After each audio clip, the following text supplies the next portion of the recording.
And hello, everyone, and welcome back to Pathways with me, your host, Tod Allen Baker. And I have an awesome guest on today. I probably really have not chatted with him since 1998 when we did the Damn Yankees tour.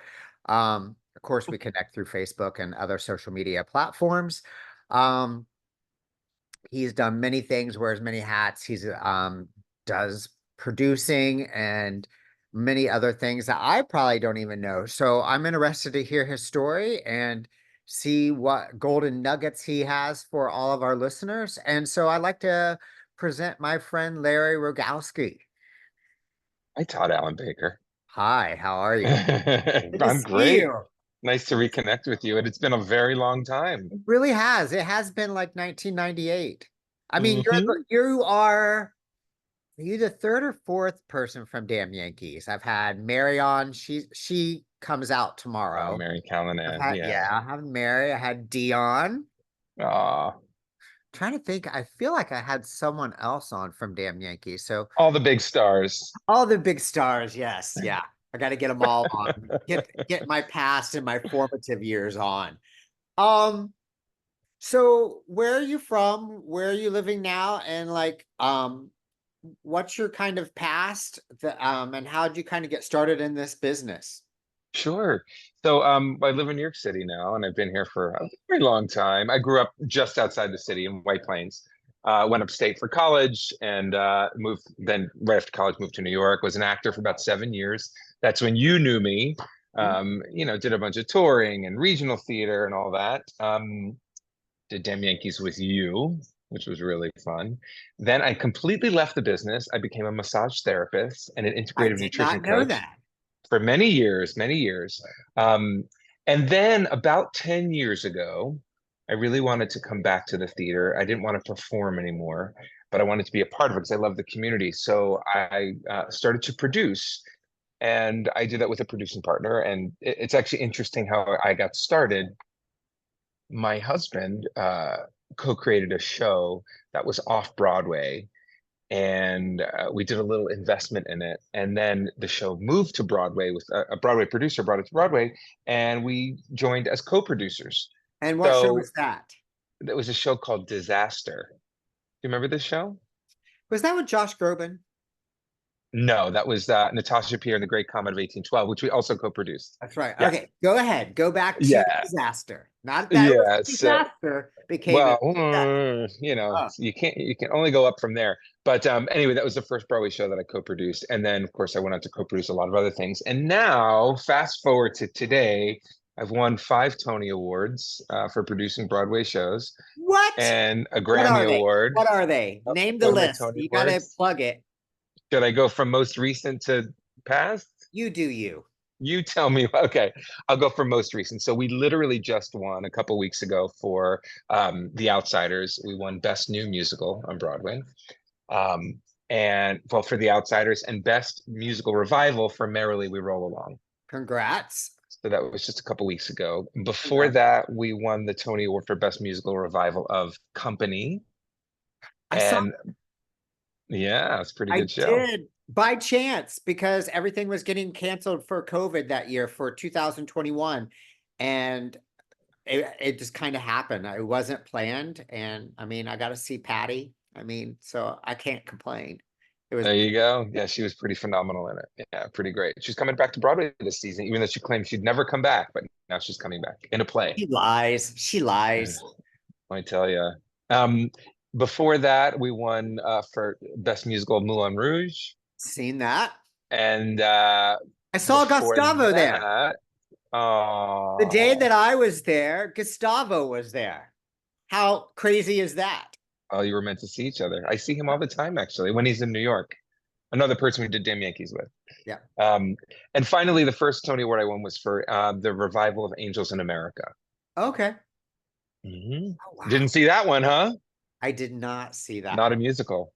I know. I One of know. my very favorite plays ever. Anyway, so yeah, so it's been quite a whirlwind um, since being a producer for the past almost 10 years now. And we're working on a bunch of great stuff this season. I mean, obviously we have The Outsiders, which is going really well. We also have the Who's Tommy, which is on Broadway. It's going to tour next year. And we just launched Burlesque based on the film with Christina Aguilera and Cher. We just opened in Manchester last month.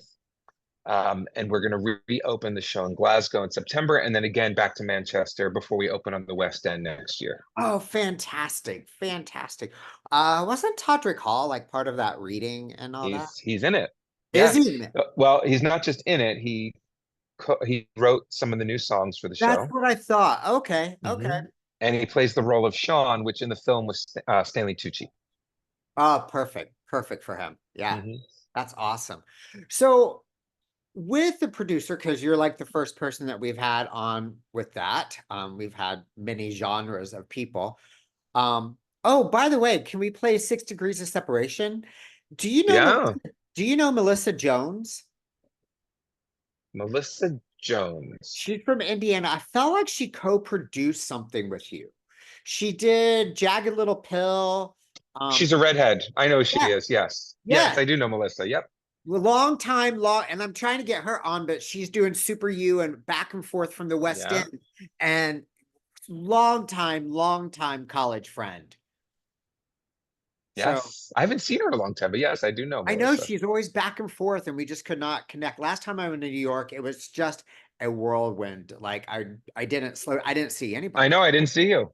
I know I didn't really, honestly. I saw a performer that she's in New York City Ballet, a student I used to coach, and literally, um, like my best friend and I, we were there, and it was like stacked, and it kind of wasn't planned, but we just had one of those New York trips where we just wandered and saw everything, and it was like 72 hours, and that was it.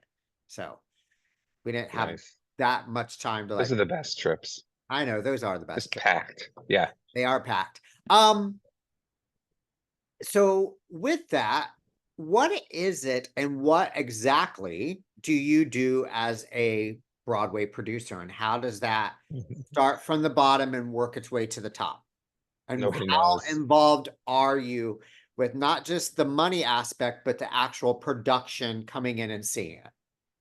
So it depends on the show. It depends. So there's different types of producers. You could be on board as a co-producer. What a co-producer means is that you are part of the team, right? And you raise a certain amount of money, whatever you agree to with the lead producer. You raise that money, and then you have a seat at the table. So you're there for the meetings and all that. You're not a decision maker. Right. Um, when More of an as a investment. lead, not necessarily an investor. You either can be an investor or you're somebody who bundles money from investors, right? Okay. Yep. So yeah. And then as a general partner, which we are in the outsiders, we're part of the lead producing team. We're part of the decision making. We do everything, creatively, everything. And we're lead producing burlesque. So it's the producers do it all. So essentially, yes, we raise all the money. We bring on co-producers that will bundle money. We hire everybody. We make all the decisions. We sometimes have to fire people, which we typically don't do, but occasionally that has to happen. We, hire all the creatives.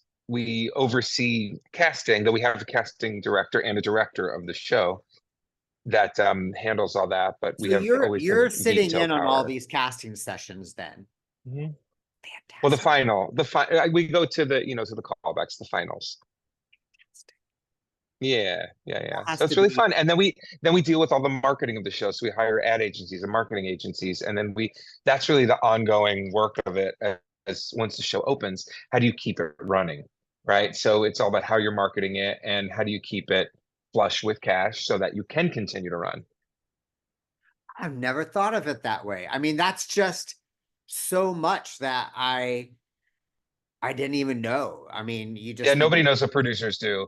And we it's don't, and that's without the why I find this producer, you so wouldn't have interesting. After all these years in the business, I'm like, yeah. yeah, producers do money, and no, no, I'm learning, I'm growing. Everything. There would be no show without the producers. Yeah. And it's Say so that funny. When I was again. an actor, Say that there will again. there will be no show without the producers because who else is going to put everything together?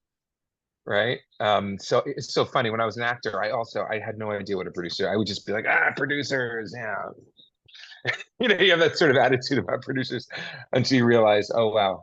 Um, good producers, produce well, and people are happy and everything gets done and the show becomes successful, hopefully. And it's actually even more important when the show is not successful, how the producers handle that. Yeah. So, Mhm. I mean, you have your hands even now. It's not like you did Merrily Roll Along and then, have The Outsiders on. It's not like you left Merrily Roll Along alone and you're like, oh, that show's already up and going. We can go on to this one. You still have your hands in that. Yeah, yeah. Well, with Merrily, we're co-producers, so we don't have a lot to do there. We raised money and then we sit at the table. Right. We're along for the ride. But at the Outsiders, yeah, we're in meetings twice a week. Now that we've opened, and of course now after winning the Tony Award, I mean it's gotten really good. It's very exciting when a show's successful. Of course, the meetings are always happy and Right. it's exciting, and it's like we're talking about all the different ways that we're going to market it. When the show isn't so successful, it's challenging, and the meetings aren't as happy necessarily, but you have to do the work either way. But it also doesn't end with Broadway. Usually a lot of shows don't make money on Broadway. In fact, 1 out of 5 shows recoup their investment. So that's just making money back. I'm not even talking about getting profitable, Oh, right? So, really? yeah, usually shows make money after Broadway, like when you go on tour or when it's licensed, when it gets played regionally. People have this idea in their heads that like producers make all this money and they're like, yeah, greedy. It's not like that. In fact, the producers are usually the last ones to get paid.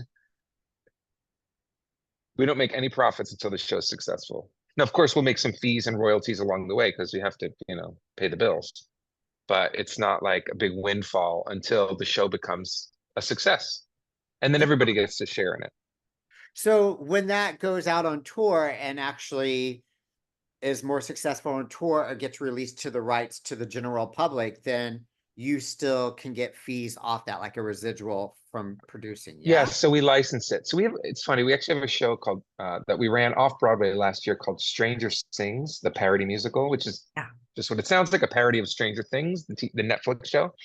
We ran it for 6 months off Broadway. It did well, but we're licensing it now. And I love licensing because when you license a show, essentially you've already done all the work, and then you give licenses to different theaters to do the show, and they have to pay you for it. Oh, wow. So that's pretty sweet.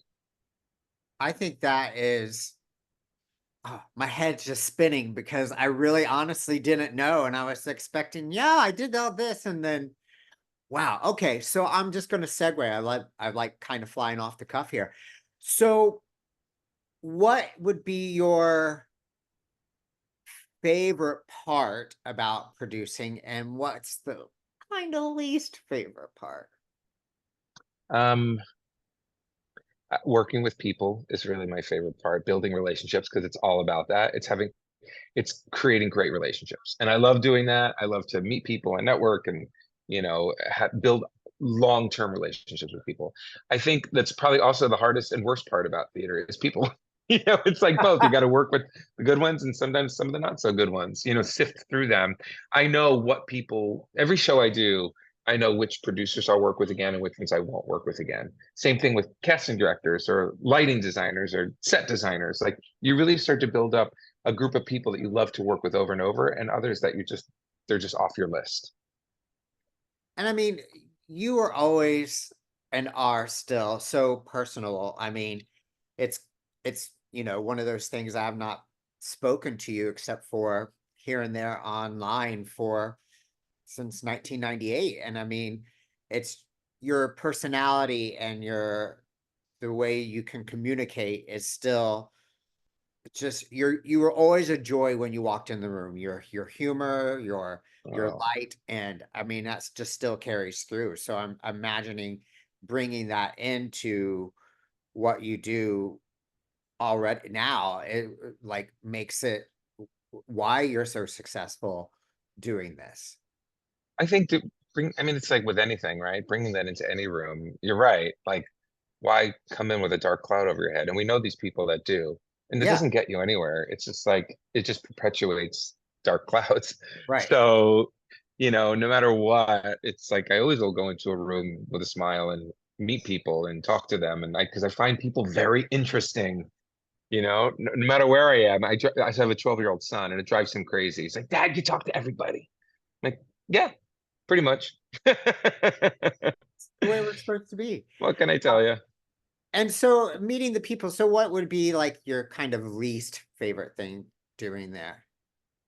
Um, Again, I think it's kind of the same thing. It's dealing with people. Sometimes is my least favorite because sometimes you have to deal with people and be stuck with people for a while that you don't necessarily want to hang out with. I think it's like with any business, it's the same thing. It's being a theater producer is being a CEO of a company. Each show is its own business, its Mhm. own LLC. It's its So little entity because everyone's yeah, different. that's right. That's right. So I think dealing in that way is challenging, you know? So it's the best part, and it's also the most challenging part, dealing with people. So when these go out, so you're on the Broadway, right? And so you sit in on that casting and you're navigating through that. So when it does leave Broadway and finally goes out on tour, are you in the rooms for that and helping with that? Does that go along and entail and piggyback onto the tour?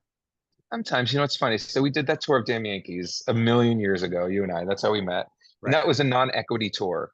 So right. that tour went out after the equity tour shut down. And that was the revival of Damn Yankees. So the trajectory for that show, it opened on Broadway and it was like what, 1994 maybe? It opened Yeah, on Broadway, that revival of Victor Garber, BB yeah. Newirth. Then a tour of it went out as a union production, so an equity production, a production contract, I would assume back then, though there's not many of those anymore. No. And then it became a non-equity production, and that's the one that we did. So we were young. We were like 24 years old. How old were you? 23? I, I I was was 23, I think. I no. How old are you? If you I'm don't mind. 50. I'm 51 now. No, well, you were because I was 25, so you were 24. Yeah. Okay. Yeah. We were Yeah. babies, We were babies. We were babies. And what I didn't know at that time is that tour pays into what's known as the mother company, right? So they're paying for the rights to use that. And it was networks that put the right? tour out, and they're still around today, networks. They do a lot of big tours now. Yeah. But they paid a fee into the mother company to do that. And the producers, the original producers from Broadway, I don't know who they were for Jam Yankees, but they oversaw things. I don't know how much they came out or if they even saw the show that we did. They probably did at some point. Maybe they came to Lubbock, Texas or Paducah, Kentucky, or Maybe. wherever the heck we went.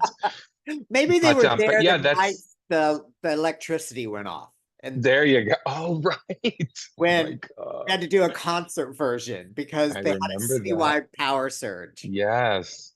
That's The a note, concert version of people. Damn That Yankees. happened to us. I don't think I discussed that with Mary and Dion. Just quick note, we'll get back. We were at a city. This is where you have to go on the fly. And we were at the end of the leg of the tour. And Yeah. the orchestra is playing the opening number. And you just hear doo doo doo doo doo and citywide power surge, and they were not going to be able to get it back on. So they stopped, then came back to cut to, they gave us an option. We could come back and go up and then come back in like 2 weeks. It was like West Virginia. Or we could come back in a week and a half and redo it, or the audience would have been happy with a concert version. So literally, we as a cast conspired for like a half hour, went upstairs and did dialogue and song without microphones and did a show. And Yeah. I mean, you got to It's- go on the fly It sometimes, was like right? the staged reading of Damn Yankees. No Yeah. dancing, but what can you do? No, what can you do? No tumbling. No tumbling. I don't know if I can do that. I could do that now. I can still flip. I just can't do anything You with my. can? No, yeah, I have some wrist issues. I've fractured them a couple times. And so The perils of being the tumbler. I know. I just to jump back onto my hands, not gonna work. But Mm, back to producing and going back into when that goes out on tour. So that goes back into the mother company that originally produced it. hmm Yep, everything sort of files back to that. Not sort of, it does. It actually does. So yeah, it's good to be like just say if you are an investor or if you're a co-producer, you want to get involved with that first company of the show because if the show's successful, everything that follows will pay back into it. Right. So imagine if you were part of the mother company of Hamilton or Wicked, Okay. you know, pretty sweet. Yeah, pretty sweet. I mean, Moulin Rouge is coming here this year, so What, some when is it coming to you? 'Cause I might be there. I visit the tour quite a bit. really? I do. Can I When is can it I going to briefly Indiana? look on my phone for 2 seconds? Yeah, see when it's going to Indiana. I will. I'm gonna Google real quick. I Sorry, can, kids. I Sorry can, for the interruptions. I can find it. I can find it when we're going there. Yeah, I come out to the tour quite a bit. A lot of times we'll host groups Yeah. um in different cities. So yeah, if it's coming, actually I'm in Kansas City soon. Let's see. January 14th through the 19th. Ah, I'll let you know. Right at the Murat Theater. Is that how you say it? The Yeah, yeah, Murat? yeah, yeah. Yep. I'll let you know if I'll be there. I mean, why not take a little trip down? Have you? Oh, you did see it on Broadway. So the tour I is great too. I did. I saw the OG Yeah. cast. No, wait. I saw Satine was different. She just transferred out. Oh, okay. I can't remember who it was, but yeah, I saw like the OGs. I Yeah, loved it. good. I loved it. I'm looking forward Yeah. to it again. So, That's the show that everybody loves. It's such an easy show to tell people like, oh, go. Everybody when they go, they love it. You know, it's that kind. It's just that kind of show. well, I think Just it's makes you when feel you good. It's a get good there time. and the way the set and everything, especially on Broadway, encompasses you. It's not like it's just out Yeah, front yeah, and you're there. The sense that it's so out and in your face and in your audience. yeah. Have any Even the other tour, even the tour is like that, even though it's not as much as Broadway, but you still feel immersed in it. I mean, depending on the theater it's in. If it's like in a, 4,000 seat theater and you're sitting all the way back, you're not going to feel that way. right? But if you're sitting up close, it still feels pretty good. Yeah. Well, my tickets are in the back. My season passes are in the back for that theater. They're midway at the other venue, but in the back, they're the back for that one. But there's really no bad seats there. It's a beautiful theater. It's a Yeah, gorgeous. good. It'll I love all actually, those art houses. well, it'll actually be beautiful for Moulin Rouge because it's like so old and it's like it'll fit right in. It'll be actually really awesome. Nice. So with this, since you do a lot of theater, this is just off the cuff. Have you or are you interested in movie, television producing, or have you done that? And how I does ha I different? haven't. It's certainly probably in my future, but I just not did it. yet. I just did it. There, it's in your future. I mean, yeah, you speak it and it happens. Probably, but not yet. I'm too busy in the theater right now. And it's like we're really like hitting a stride and producing some really great stuff. But it just seems like a natural next step, probably. Hmm. And how would that differ? Well, it's such a different animal. Once the film is done, it's done. You don't have to do it every night. Right. You don't have to put butts in seats every night. It's like it goes on a streaming service and you're away it goes. Maybe Yeah. it plays in the movie theater for a little while, but these days, not that much. Like, do you remember when movies used to sit in movie theaters for like 6 months? Yeah. Like they'd Oh, sit for if you had a hit movie, it would sit for a really long time. That yeah. doesn't 4 weeks. happen anymore. 4 weeks Yeah, max. no matter how big the film is, doesn't matter. It's like you want to get it on streaming as soon as possible. So it's just a very, very different animal. Um, so is your husband involved? Do you guys do that together, or do you have a different business partner for that? So he and I actually met in the theater. He was also a performer. When I was on tour with Damn Yankees, we had a break. I don't know if you remember. We had like a month layoff, Uh-huh. and I was in between acting jobs. I worked as a dresser on Broadway, and I was at the show The Scarlet Pimpernel as a dresser, and he was in the cast, and that's how we met 26 years ago, 1998.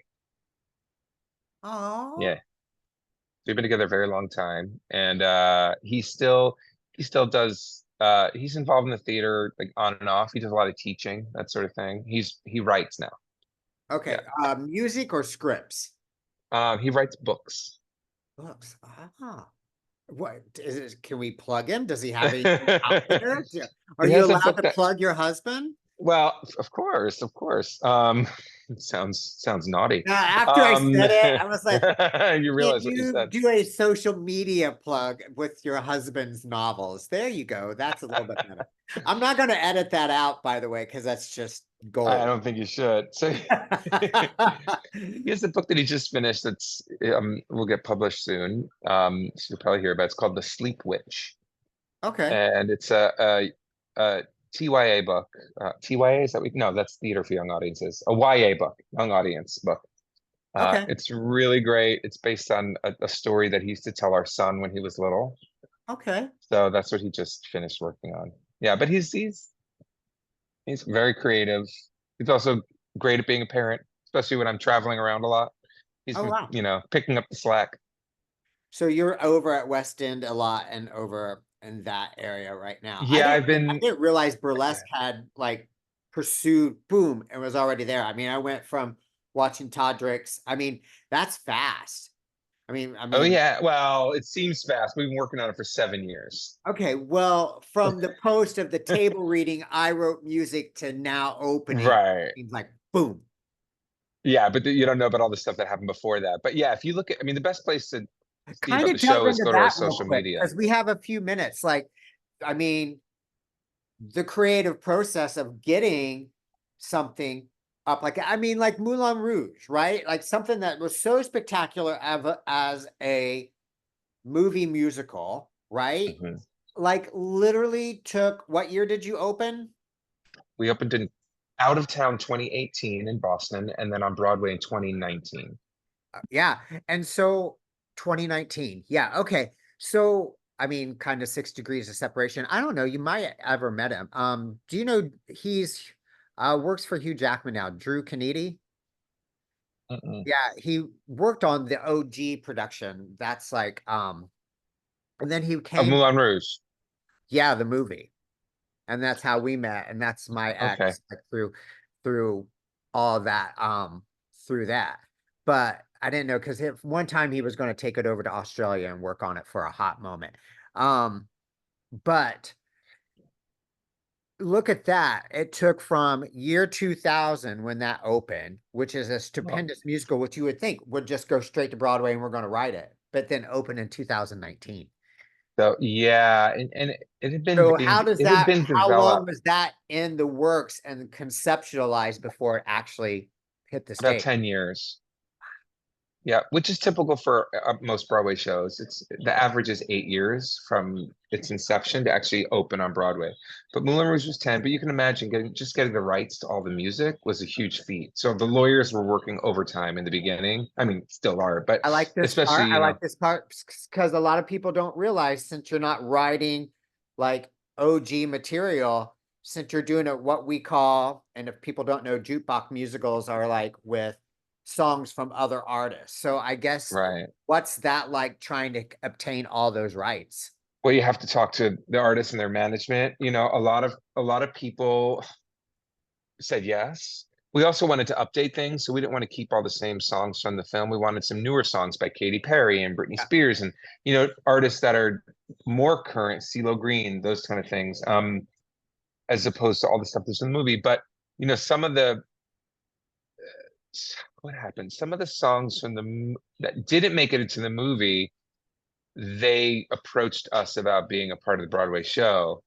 So, and we had to say either yes or no, depending how it fit into the show. There were a few songs in our Boston tryout that didn't make it to Broadway. One in particular by an artist it was in the show in Boston, and he said, "You know what? I'm writing a Broadway show right now, so I don't want you to use my song." So we had to change the song, and there's still no Broadway show by this artist.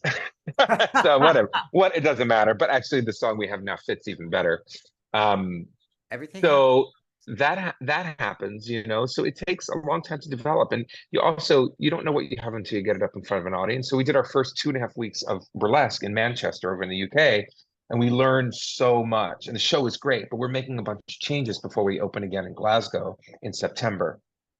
Yeah, and I don't think people know that. It's not you, a trial is a trial. I mean, and that's exactly what it is to see Yeah. jokes A show's land. not locked. Yeah. A Yeah. show's not locked until you're done with previews on Broadway or the West End. It's you officially open. Then the show is locked. And then Right. it can still change when you put it out on tour. You can make changes then. Yeah, and I don't think a lot of people know that. I mean, when they Mhm. say previews, I mean, it is previews and there's something that's Changing every day, yeah. With the Outsiders, we were making changes right up until the last, like right before the reviewers started to come. So this is another little known fact. The critics come the 5 performances leading up to opening night. They don't come on opening night.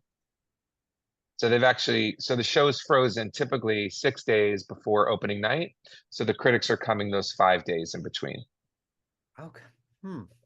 Mhm. So quickly, now that like you're producing and for young performers, now that we know what that's entailed, what advice would you give since you do get to sit at a casting table at some point and you are at a casting table?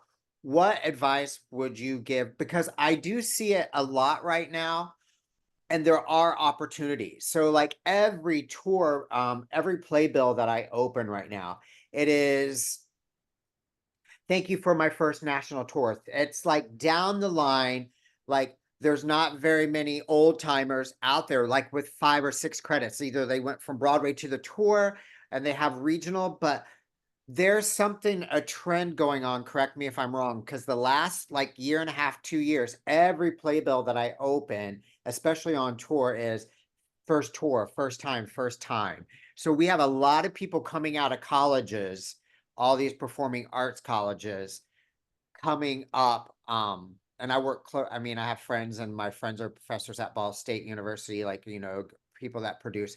So what advice can you give those people that are coming up that are getting ready to launch and go audition? All right, here's the best advice I could give. First of all, be prepared. Don't walk into an audition room unprepared. Like you want to go in there and do your best. So if they give you sides or a song to prepare, whatever it is, dance combination, just like drill it, learn it, know it the best you can. The best you could do also to be off script is great. Sometimes, if it's like a last minute day of, you need to have but just get to know it as much as possible and be, I know this sounds so cliche, but be yourself. Don't try to be somebody else. Go in there and be your weird, quirky self because that's what's going to get you the role. Like, and we always, when we're sitting there in auditions, we want everybody to be great. We never go, oh, I hope they fail. We never say that behind the table. You're in there thinking, I want this person to be the one. We're dying for the right person to do the right thing, right? That we're looking for. So, and you can't manufacture that. You just need to be you. So for young performers, like stay fresh, stay active, stay working on your voice, your dancing, your acting, especially. A lot of musical theater performers sort of overlook the acting part, and you want to be a really good actor. And if you can learn an instrument too, learn an instrument. Be as versatile as possible, And we've and talked go about to every audition. And we've go to every audition. I like that as well. And we've talked about and hit that on this podcast several times about auditioning, and gone are the days of where you were a singer who kind of couldn't dance, or the singer dancer, Right. dancer singer, like anymore. And this goes true on cruise ships well, since there's big book shows on ships now.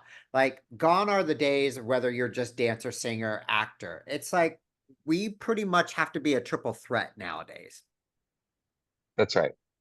to make it. Yep. Yeah, you really, yes. And you want to get good at all of them. If you're just a phenomenal singer, like you have a very special voice, sometimes that can be the exception, but still, do the best that you can to work on your dancing so that you're versatile. The young woman who's playing the lead in Burlesque right now, her name is Jess Foley. She's unbelievable. She's an incredible singer and a really wonderful actress. The thing that she had to work on before we started performances was her dancing. And she got there. She spent extra time and like really worked on it hard.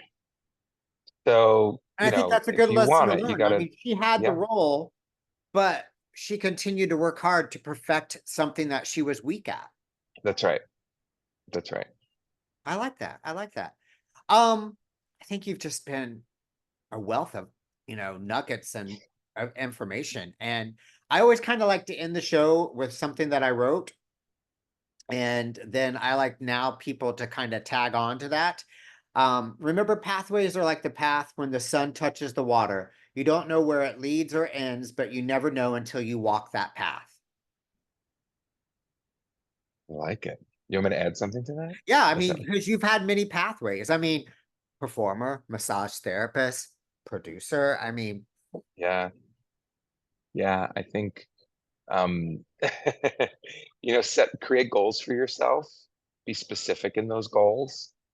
Um, but sometimes things will come along the way that will be surprising and something to be explored, right? Don't lose sight of what your goal is, but you can also explore what's coming your way and be open to what comes along. I like that. I like that. Well, thank you so much for your time today. I'm gonna Thanks. sign It's nice off. to hang with you. Oh, I Good to see know. you again, Todd. Good to see you. I'm gonna sign off, and then you and I will stay on here for a couple more minutes and chat, and then we'll be done. And so thank you. Thank you for today. Thanks for viewing us today on Pathways, and like, follow, and subscribe, and we will be back next week. Have a great day.